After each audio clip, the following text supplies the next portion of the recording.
Alrighty. I've got all these done that I can get done. Now, I could kind of like fight with them, but I'm not going to fight with them. It's not worth it. So, I still have a bunch left over, and I have that little extra piece in here. So here are these. Now, what I'm going to do is I'm going to work on these, and I think what I'm going to do is go through and find the ones that I really like. You know, it's got a lot more here, and instead of so little, and work off of them. I'll go through them as I go through them. Alright, so let's get busy and let's start working on them, on the things.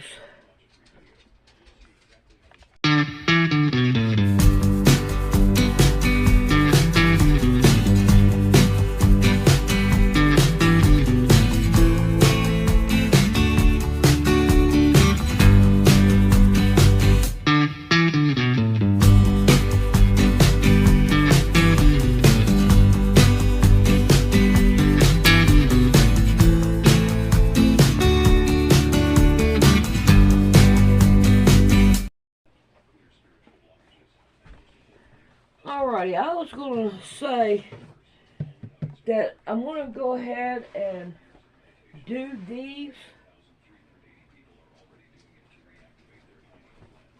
Do these right here. I think I'm going to like this one better. So I'll have 2 of them. I ought to do all 4 of them, but I'm just going to do 2.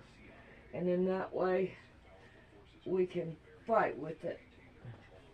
Is UFO researcher, former state Senate candidate, and award-winning pilot John Lear. Mr. Lear, nice to have you here again. Always a pleasure to be here, George. To begin with, we have this concept of the people from other planets as little green men. Are they green from what you know? Are they all the same, or we got different kinds of them? George, there's at least 70 different species, and probably more. But yes, as odd as it sounds, there are little green men. That's not the ones we usually see, though.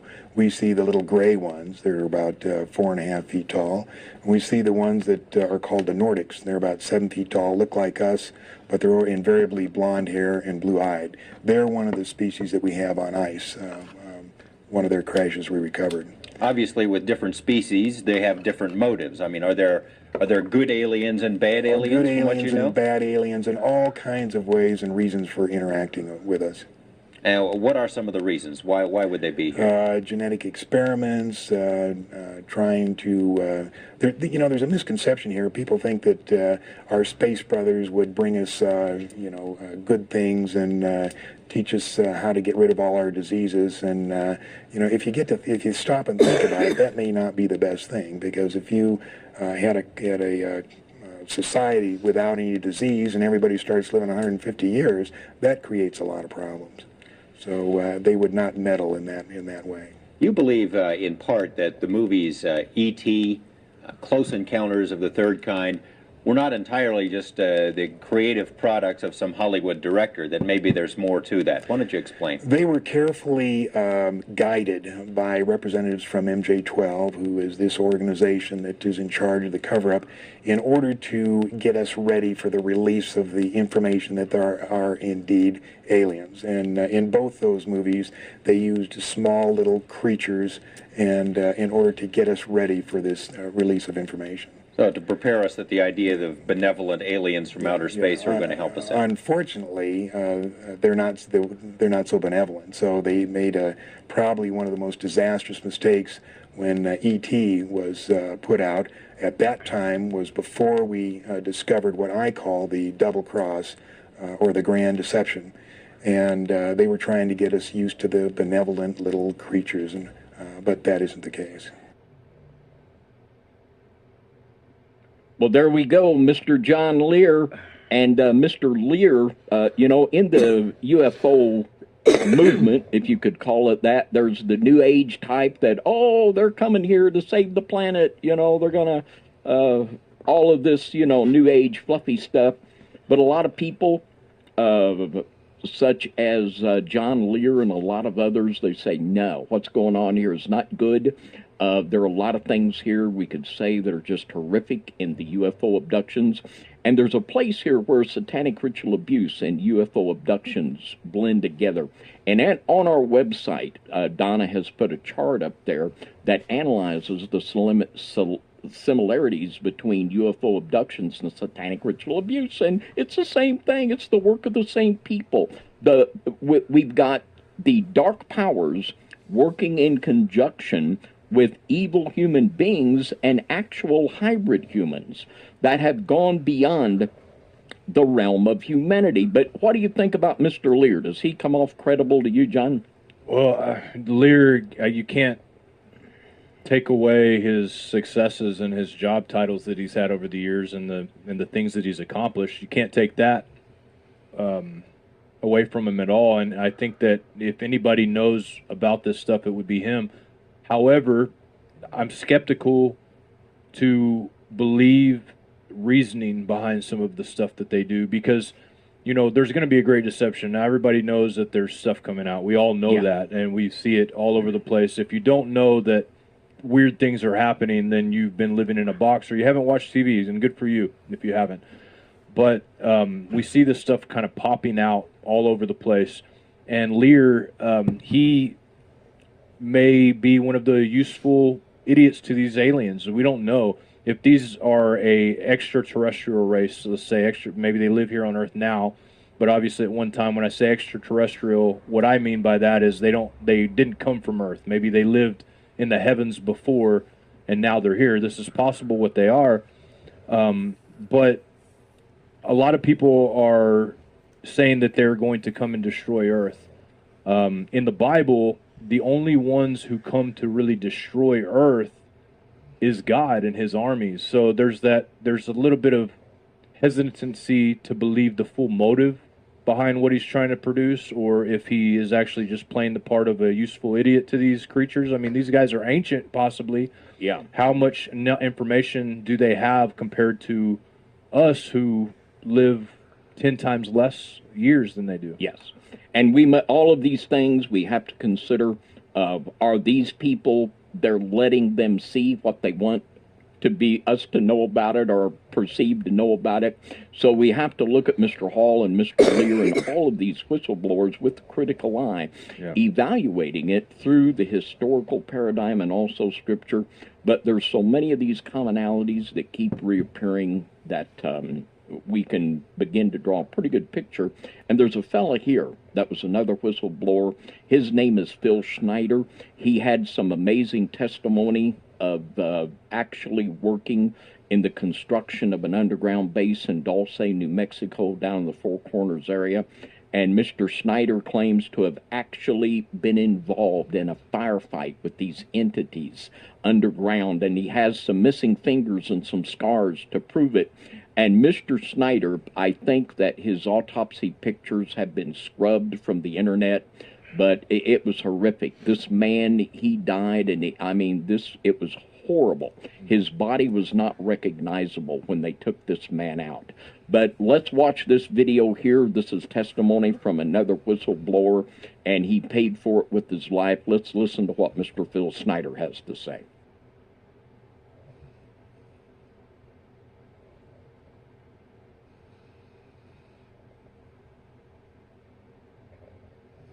Now, another thing I want to reach to you is that during the unbelievable part, I was involved in building another base inside of Dulce, New Mexico, which is Los Alamos Laboratory. It's a biological laboratory. On the southwest part of the Archuleta Mesa, we built an underground facility, a better part of 3 cubic miles hollowed out underground. Then to the southwest of that, we were in the process of the early stages of building. We drilled 4 large tunnel-like holes. Some of them ran 2.5 miles under the surface. Number of the original wells or drilling machines that were used were at the rate of 2 miles a day. It was fairly rapid. The equipment kept coming up broken. So we wanted to go down, we wanted to send somebody down there, a human observer, or human observers in this case, to find out what was going on. Well, to our total surprise, first of all, the government knew all about it. They didn't tell anybody. When I saw Green Beret and Black Beret people encamped inside of our geologist camp, I knew something was up. The gig was up. First of all, I knew all about the alien agenda. I'll explain that in a few minutes. The large alien grays had been encamped there for as best as believed possible about 400 or 500 years. Had been one of their internal bases. And we drilled holes right on top of it. All the stinking air, all the black sooty air came right out as soon as the first hole was sunk, and all this soot came up, and well, that's when all the hell broke loose, really, all started. Anyway, after we drilled all 4 holes, it took about 2 days to drill all 4 of them.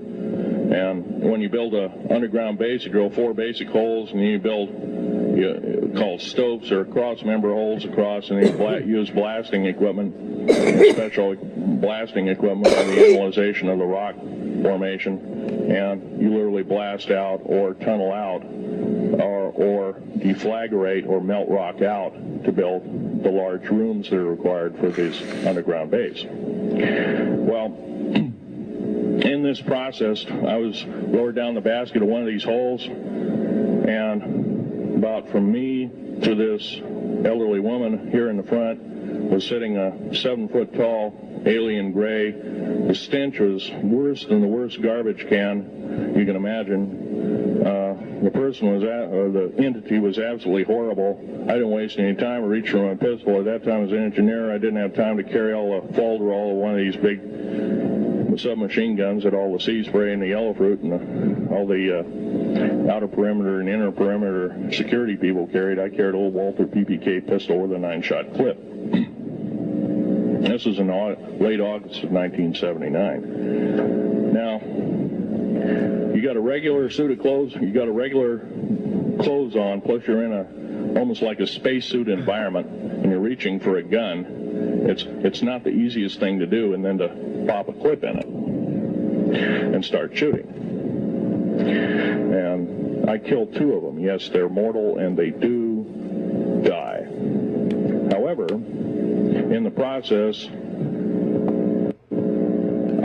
one of them did this. All I remember is that he just kind of waved his hand in front of his chest, and the next thing I know, this blue beam hit me and just literally opened me up like a fish, and burnt my fingers right off of me. And it was some form of electrical force, because the kind of like being hit by a lightning bolt burned all my toenails off of me. Completely crispy crittered my left foot, burnt the shoe right off of me. All I remember is the smoking remains, and I'm still conscious, but in and out of, I didn't remember much. And there was a Green Beret that was right behind me that risked his life. In fact, he died.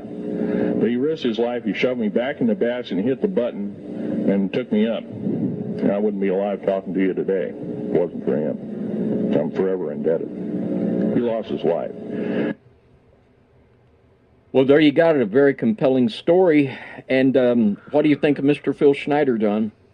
Well, honestly, man, I have no choice but to believe that he was onto something. The way that he died, I mean, he was brutally murdered, from what I can tell. I think they ruled his death, and I don't even want to say the word because it gets it flagged. But when you look at the autopsy, I mean, it's apparent that he was mauled, beaten, tortured, probably. There's people that would think, man, this guy's a con artist, but I don't think so. I really don't think so. This tracks so much, though. People, a lot of people that say these things, they don't understand really the history of our world. If you really look at the history of the Bible and every other ancient text in the world, this story comes out in beautiful colors. I mean, you look at, for instance, in the Enuma Elish and some of the ancient documents associated with that, like Epic of Gilgamesh, etc.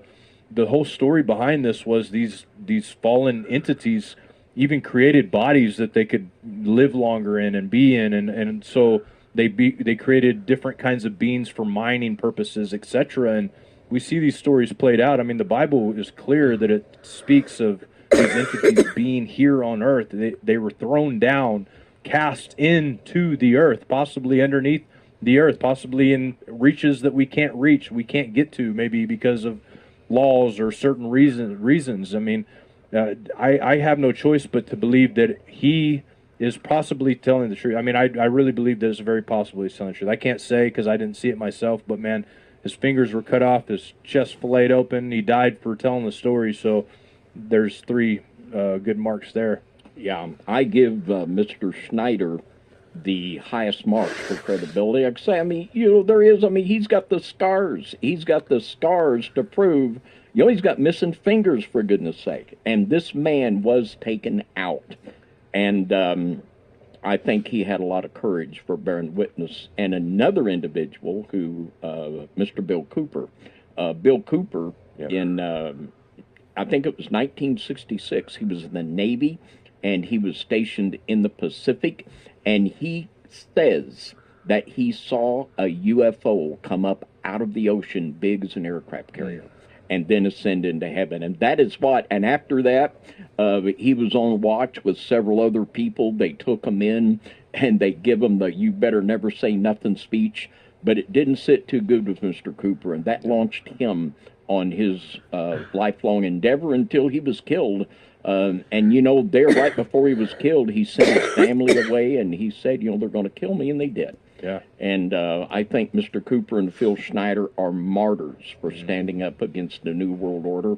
And Bill Cooper did everything he could to testify to his belief that ever since the Eisenhower administration, and probably earlier than that, that the United States government was working in conjunction with these entities, building underground bases. So we've got quite a bit of testimony, like Mr. Hall and these people, and a lot of it is very, very credible. So we're going to go to the Word of God. That's the perimeter paradigm of which we analyze all things. And we're going to think a little bit about this different kind of Nephilim. We're going to look here at a specific area that's very fascinating. Genesis 15:18-20. In the same day the Lord made a covenant with Abram, saying, Unto thy seed have I given this land from the river of Egypt unto the great river, the river Euphrates, the Kenites, the Kenizzites, and the Cadmonites, and the Hittites, and the Perizzites, and the Rephaim. Now, the one we're going to look at here for the purpose of our study here are the Cadmonites. And we'll just look at this. This is Jones Dictionary of Old Testament Proper Names, and it traces the etymology and the history of this word. And it says here, Cadmonites, it means the Orientals, the Easterlings, the ancients. And this was one of the tribes that was in the land of Canaan, right near Mount Hermon at the time when Joshua came in to take the land, the Orientals. And this is something that's little talked about, but the Oriental people, they certainly have not been immune to the ravages of the evil one. And we have here a picture of Cadmus. And Cadmus was the brother of Europa. And you can trace here the Cadmonites, Europa, after whom Europe is named after. And he was the brother of Europa and the founder of Thebes. And also these Oriental people, and they're even depicted here. The one on the left has an Oriental look to it. But this is very much an interesting part. We're just gonna pursue this for a little bit, just to show here the different varieties of Nephilim and the consistent plan of the evil one. He wants to defile all human bloodlines, and certainly the Orientals were not spared from the wrath of the evil one. Now, Judges chapter 6 and verse 33. And the scripture says here, then all the Midianites and the Amalekites and the children of the east were gathered together and went over and pitched in the valley of Jezreel. And we hear repeated scriptures that talk about the children of the east. And these were not just referring to specific people that were east of the Jordan, but very specifically, we're talking about these eastern people, the eastern Nephilim, as Jones Dictionary, they were literally called the Orientals because they were produced from the sons of God defilement with Oriental people. Revelation chapter 6 and verse 12. I think there's a lot more to this verse than is usually acknowledged. It says, "And the sixth angel poured out his vial upon the great river Euphrates, and the water thereof was dried up, that the way of the kings of the east might be prepared." And what we're seeing here in America, we talked not long ago about in the book of Second Esdras about the role that I believe China will play in the final judgment of America. And I think the situation in China and the situation in Russia is not unique unto what we have here, but I think we have at the very highest levels people that are knowingly working with and cooperating with these entities. And certainly that's what we see in all the beast kingdoms down throughout time. We see the spiritual takeover of governments by these entities. We see it in all the beast kingdoms, whether it's Assyria, Babylon, Greece, the legends we've talked about, that Alexander the Great, according to the testimony of his own mother, she was very open about it, how she was impregnated by one of these entities in the Helios Gamos ritual. So we've got it, and I think that's what we're looking at, and that's why I think, you know, when you say that the tall whites are the real deep state, that might not be far from true. Now, this is a book called The Mayan Genesis, and this was written by Graham Kearsley. The best books written on the Mayas and the Incas were by this fellow. And I want to read this because this is another example of this genetic corruption and how it plays out in Eastern, among the people in the Oriental areas. But it says here on page 203, in another myth called Sinialu and the Albinos, the wife of a man named Matangi gave birth to cannibal albinos who ate the next born child. Yes, that's right. We're not talking about Johnny and Edgar Winter. We're talking about cannibal albinos, little children that would literally eat other children. Just amazing. It says the parents devised a scheme pretending that the fourth child was leprous and saved her until she had grown up and was taken by marriage by Sinalu after he had crossed the seas.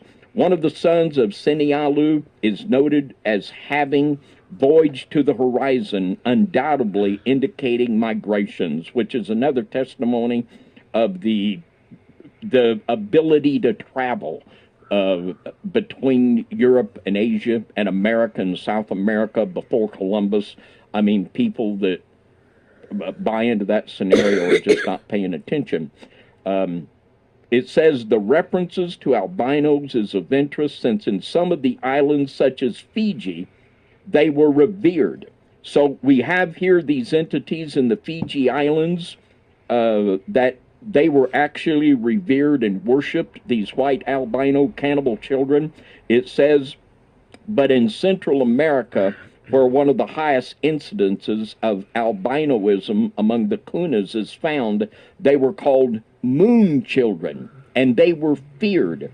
And John, this is just one of them reports that, I mean, this is just absolutely mind-boggling about these cannibal moon children that were albino. It's interesting to me, David, because cannibal, the word cannibal comes from Cain, killing Abel, Cain and Abel. You also have the albino feature here. And this reminds me, David, when we were doing our studies in Enoch chapter 105, where Lamech has the son that they fear is one of the sons of God, or a child of one of the sons of God because he is white, almost shining. Yes, sir. And his eyes are shining red like an albino. And so they fear that this child of Lamech is one of the children of the sons of God. So, yeah, it rings a bell.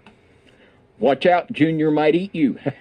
You know, I mean, and this is literally what we're talking about. We're talking about, you know, in the book of Second Esdras, there's a text from the last days, women will give birth to monsters. Yeah. And, you know, and these little critters certainly are, but I mean, there are multiple records that these entities exist among the Kuna Indians in South America and also about the peoples in the Fiji Islands. Yeah. So there you go. Now, I want to read something here from The Secret Doctrine by Madame Blavatsky, and this is also just something, well, excuse me, let's read Jubilees 5, 1 through 2.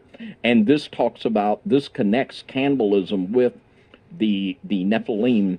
It says, and it came to pass when the children of men began to multiply on the face of the earth, and daughters were born unto them, that the angels of God saw them on a certain year of this Jubilee, that they were beautiful to look upon, and they took themselves wives of all whom they chose, and they bare unto them sons, and they were giants.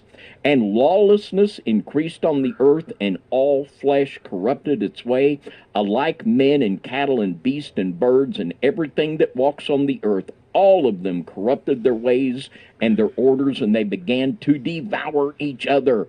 And lawlessness increased on the earth, and every imagination of the thoughts of all men was thus evil continually. They begin to devour each other. Of course, that's what I thought about this text, reading these stories about children eating their brothers and sisters. You know, it's just crazy. But it's a fact. It's recorded in the annals of human history. It's right there in our Bibles, and it's recorded right there in the text in the book of Jubilees.